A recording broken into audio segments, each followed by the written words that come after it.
జై శ్రీమన్నారాయణ.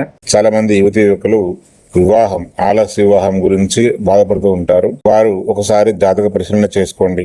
మీ యొక్క జాతకంలో ఏదైనటువంటి దోషాలు అంటే కుజుని యొక్క దోషం వలన ఆలస్య వివాహం జరుగుతూ ఉంటుంది. అదే విధంగా సప్తమ స్థానం అంటే కలత్ర స్థానం అంటారు. ఈ సప్తమంలో శని ఉన్న లేదా రాహుకేతు యొక్క పరిస్థితి, శుక్రుడు మరియు గురువు యొక్క గ్రహగతులను బట్టి పరిశీలన చేసి మీ యొక్క జాతకంలో ఈ దోషాలు ఉన్నట్లయితే వివాహం ఆలస్యం కావడానికి పరిస్థితులు ఏర్పడతాయి. వీటి యొక్క సమగ్రమైనటువంటి పరిశీలన ద్వారా ఆ దోషానికి సంబంధించినటువంటి పరిహారం చేసుకున్నట్లయితే తప్పకుండా మీకు ఇష్టవర లేదా కన్య లభిస్తుంది.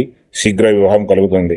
జాతక పరిశీలన చేసుకున్నాము, ఎలాంటి దోషాలు లేవు, గురుబలం కూడా ఉంది అని కొందరు అడుగుతూ ఉంటారు. అలాంటి వారికి భగవంతుడి అనుగ్రహం ద్వారా శీఘ్ర వివాహ ప్రాప్తి కొరకు చాలా మార్గాలు మన సాంప్రదాయంలో చెప్పబడింది. వాటి కొరకు మీరు ఇంకొక వీడియోలో చెప్తాను, తప్పకుండా చూడండి. మన ఇలాంటి విషయాల కోసం మన శ్రీవారి దాసుడు ఛానల్ ఫాలో కండి. జై శ్రీమన్నారాయణ.